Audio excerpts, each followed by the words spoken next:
Two questions. Two questions. Okay.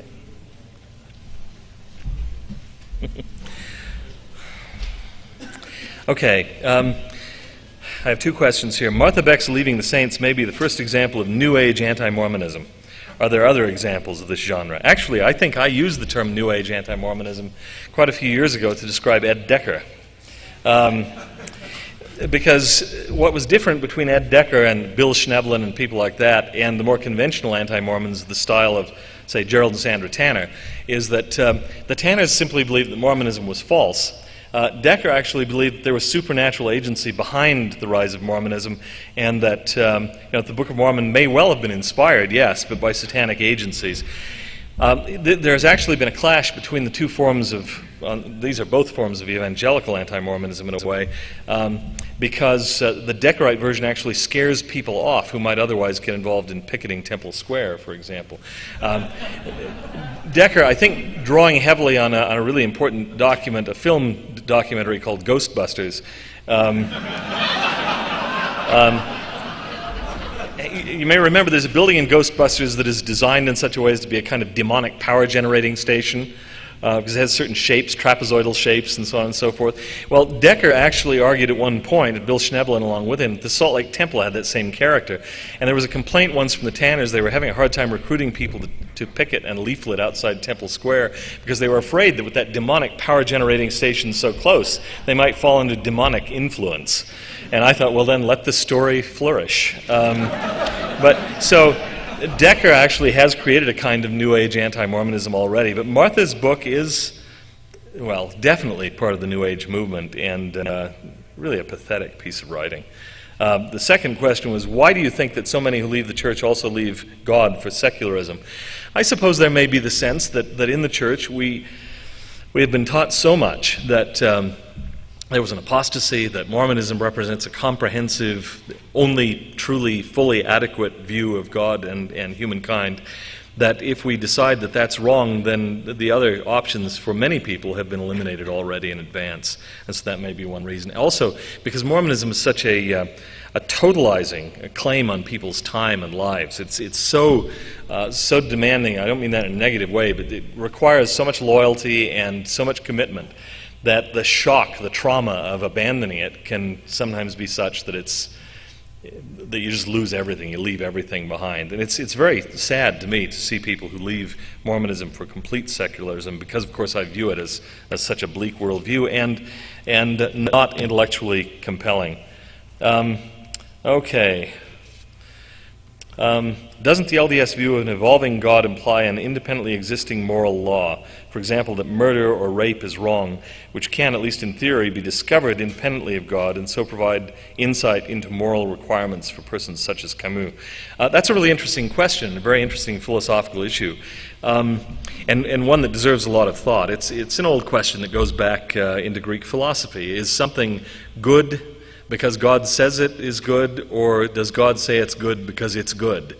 That is, does the moral standard exist within God or outside of God? And I take it that the standard Mormon view is that the God that we worship is subservient in a sense to certain principles. For example, he can't make 2 + 2 = 5. He can't make triangles have 190 degrees. They're just things that God can't do. He also can't make injustice just. He cannot do that. That's beyond his capacity to do. So in that sense, we certainly believe in a finite God, as Blake Ostler said yesterday. But in some sense, it seems to me that moral imperatives have to be perceived as commands from another intelligence. They have to be received as imperatives delivered from another being. They aren't simply brute facts about the nature of the material universe or something like that. But this is a really interesting question, one that deserves a lot more thought.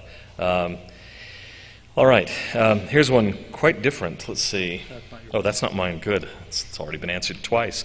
What will it take to prompt the Muslim majority to rid the world of the activists that are waging worldwide jihad in the name of Islam? Okay, well, those are not secular anti-Mormons, but